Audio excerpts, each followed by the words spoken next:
I never expected my own home to turn into a battlefield.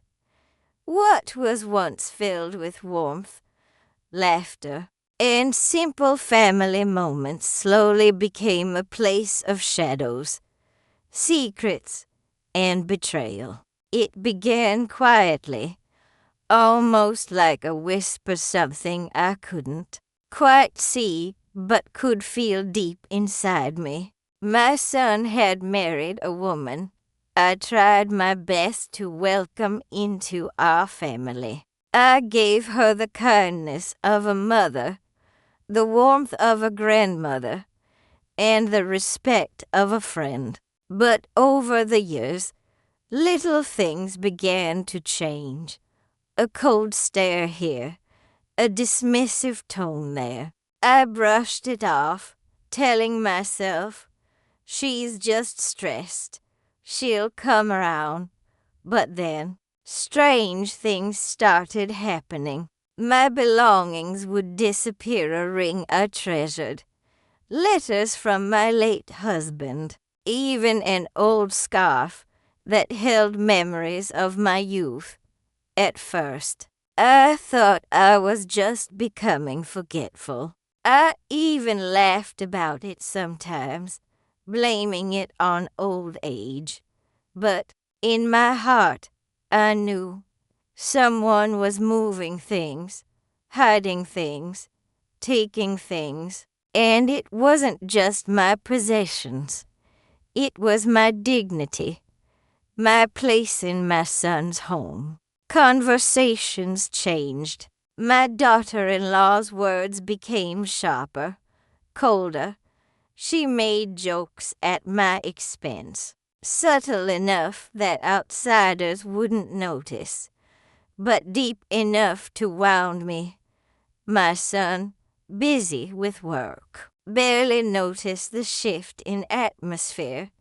I stayed silent, swallowing my pain, because I loved him too much to bring conflict into his home. I told myself, endure.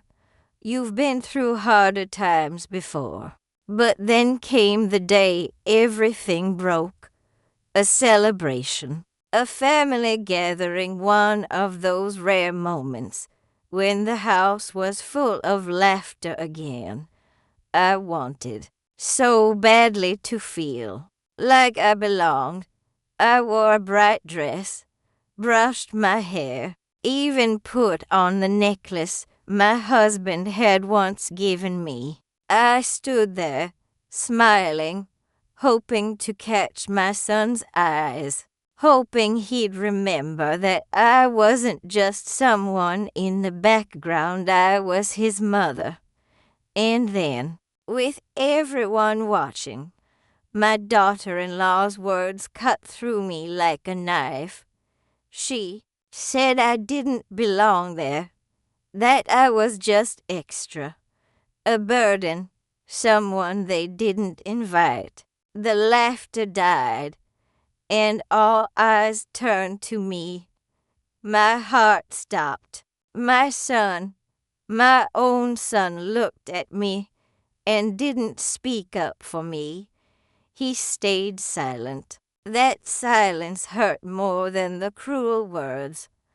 I walked out that night with tears I couldn't control, but also with a fire inside me I hadn't felt in years. They thought I was weak. They thought I would crumble, but they didn't know the strength I had built over a lifetime, or the plans I had quietly put in place. They didn't know the legacy I held in my hands, the future I had been shaping in silence. I was no longer the forgotten grandmother in the corner. I was the woman who had built everything they stood on, and one day they would learn just what kind of mistake it was to underestimate me.